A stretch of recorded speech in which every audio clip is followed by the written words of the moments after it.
সচরাচর আমরা সবাই ইমো ব্যবহার করি। এখন আপনি যদি ইমো ব্যবহার করে থাকেন তাহলে অবশ্যই আপনাকে ইমোতে এই একটা সেটিংস করে রাখতে হবে।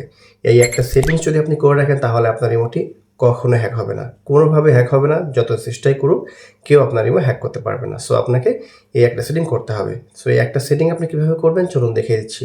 তার আগে অবশ্যই ভিডিওটি শেয়ার করে দিবেন। ফার্স্ট অফ অল আপনি চলে যাবেন আপনার ইমোতে যাওয়ার পরে আপনি যে প্রোফাইল দেখতে পাচ্ছেন বাম সাইড উপরে প্রোফাইলে ট্যাপ করবেন। করার পরে এখানে দেখতে পাচ্ছেন যে সিকিউরিটি অ্যান্ড প্রাইভেসি এইখানে ট্যাপ করবেন। ট্যাপ করার পরে এই যে দেখতে পাচ্ছেন ম্যানেজ ডিভাইস এইখানে ট্যাপ করবেন। করার পরে এখানে দেখতে পাবেন যে মাল্টি ডিভাইস নামে একটা অপশন রয়েছে যেটা এনেবল করে রয়েছে। এই অপশনটা আপনাদের সবার ডিসেবল করে দিতে হবে, মানে বন্ধ করে দিতে হবে। সো এখানে ট্যাপ করবেন। করার পরে যে ডিজেবল দেখতে পাচ্ছেন এখানে, এই যে ডিজেবল, এই ডিজেবলের উপর ট্যাপ করবেন।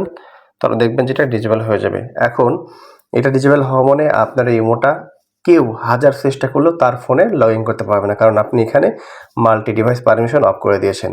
কেউ কোনোভাবেই চাইলে তার ফোনে ইমোটা লগ ইন করতে পারবে না। সেক্ষেত্রে আপনার ইমো হ্যাক হওয়ার কোনো সম্ভাবনা থাকবে না। অবশ্যই আপনারা এই সেটিংটা ইমোতে করে রাখবেন। That's it.